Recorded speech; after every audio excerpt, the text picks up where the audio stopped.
கொதிக்கிற தண்ணியில் கோதுமை மாவை சேர்த்து பாருங்க, நீங்களே ஆச்சரியப்படுவீங்க.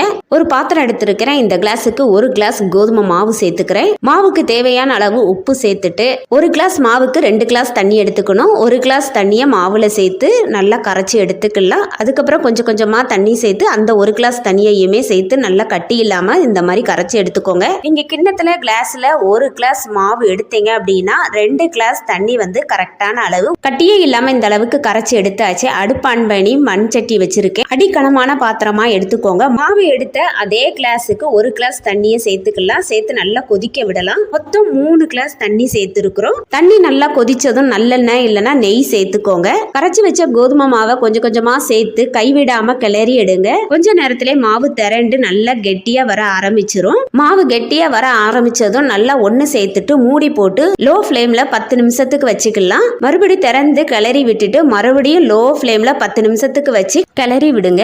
கொஞ்சமா நல்லெண்ணெய் இல்லைன்னா நெய் சேர்த்து கிளறி விடும்போது டேஸ்ட் நல்லா இருக்கும். மாவு வெந்துருச்சான்னு பார்க்க கையில தண்ணி தொட்டுட்டு மாவை தொட்டு பார்த்தீங்கன்னா கையில ஒட்டாம வரணும். மாவு நல்லா வெந்திருச்சுது. ஒரு மூடி போட்டு ஆற விட்டுறலாம். நல்லா ஆறுனதுக்கு அப்புறம் இன்னும் நல்லா கெட்டியா ஆயிரும். இப்போ உங்களுக்கு தெரிஞ்சிருக்கும் கோதுமை களி தான் செஞ்சிருக்கேன். மாவு நல்லா ஆறுனதும் ஒரு பாத்திரத்துல தண்ணியை நனைச்சிட்டு மாவு கொஞ்சமா எடுத்து போட்டு நல்லா இந்த மாதிரி குலுக்கி எடுத்தீங்கன்னா மாவு நல்லா உருண்டையா வந்துடும். தட்டில் சேர்த்துட்டு மீன் குழம்பு, கருவாட்டு குழம்பு, கத்தரிக்காய் குழம்பு, புளி குழம்பு வச்சு சாப்பிட்டு பாருங்க. டேஸ்ட் ரொம்ப நல்லா இருக்கும். ரொம்ப ஈஸியா கோதுமை களி செஞ்சாச்சு. நீங்களும் இந்த மாதிரி செஞ்சு பாருங்க.